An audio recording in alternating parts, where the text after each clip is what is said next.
దేశవ్యాప్తంగా సార్వత్రిక ఎన్నికల వేడి రాజుకున్న వేళ తమిళనాట వారసత్వ రాజకీయాలు జోరందుకున్నాయి. జయలలిత, కరుణానిధి మరణానంతరం జరుగుతున్న ఈ ఎన్నికల్లో సత్తా చాటాలని అన్నాడీఎంకే, డీఎంకే పట్టుదలతో ఉన్నాయి. ఇందుకు అనుగుణంగా అభ్యర్థుల ఎంపికను పూర్తి చేశాయి. ఎంపికలో వారసత్వ రాజకీయాలకు పెద్దపీట వేశాయి. దీనిపై విమర్శలు వ్యక్తమవుతుండగా విధేయతకే పెద్దపీట వేశామని ద్రవిడ పార్టీలు చెబుతున్నాయి. తమిళనాట ఊపందుకున్న వారసత్వ రాజకీయాలు.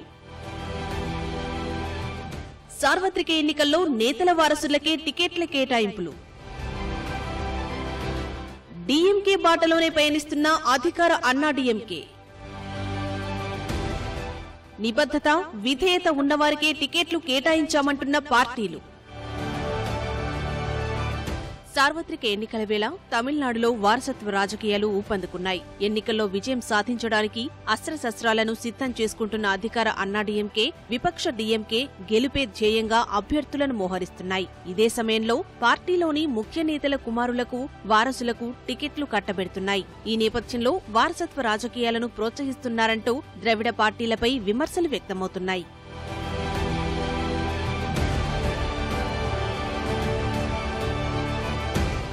లోక్సభ ఎన్నికల్లో మొత్తం 39 స్థానాలకు గాను 20 చోట్ల పోటీ చేస్తున్న డీఎంకే పార్టీలోని ముఖ్య నాయకుల వారసులకే 6 టికెట్లు కేటాయించింది. కరుణానిధి కుమార్తె, రాజ్యసభ సభ్యురాలు కనిమొళి తొలిసారిగా తూత్తుకుడి నుంచి లోక్సభ బరిలో నిలుస్తుండగా, చెన్నై సెంట్రల్ నుంచి కరుణానిధి మనవడు దయానిధి మారన్ ఎంపీగా పోటీ చేస్తున్నారు. ఉత్తర చెన్నై నుంచి పార్టీ సీనియర్ నాయకులు ఎన్ వీరాస్వామి తనయుడు కళానిధి వీరాస్వామిని బరిలో నిలిపిన డీఎంకే చెన్నై దక్షిణం లోక్సభ స్థానాన్ని దివంగత నేత తంగపాండియన్ కుమార్తె తమిజార్చి తంగపాండియన్ అలియాస్ టి సుమతికి కేటాయించింది. మాజీ మంత్రి పొన్ముడి తనయుడు గౌతమ్ సిగమణిని కళ్లకూరిచి లోక్సభ స్థానం నుంచి బరిలో నిలిపిన డీఎంకే పార్టీ కోశాధికారి దురై మురుగన్ కుమారుడు కతిర్ ఆనంద్ కు వేలూరు ఎంపీ టికెట్ కేటాయించింది.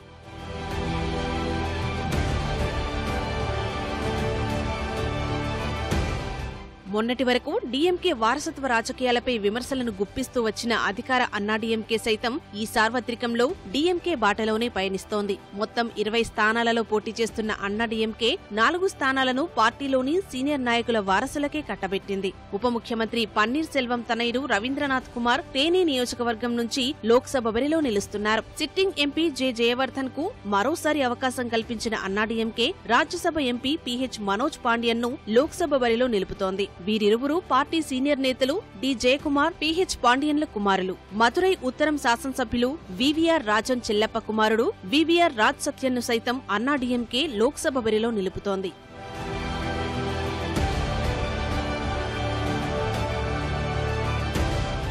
వారసత్వ రాజకీయాలకు పెద్దపీట వేస్తున్నారంటూ విమర్శలు వ్యక్తమవుతున్న వేళ పార్టీ కోసం పనిచేస్తున్న వారికే టికెట్లు కేటాయించినట్లు డీఎంకే, అన్నాడీఎంకే పార్టీలు పేర్కొంటున్నాయి. సుదీర్ఘకాలం పార్టీ కోసం నిజాయితీ, నిబద్ధతతో పనిచేసిన వారికే అవకాశం కల్పించామంటున్న ఇరు పార్టీలు వారసత్వం కారణంగా అంకితభావం కలిగిన నాయకులను విస్మరించలేమని చెబుతున్నాయి.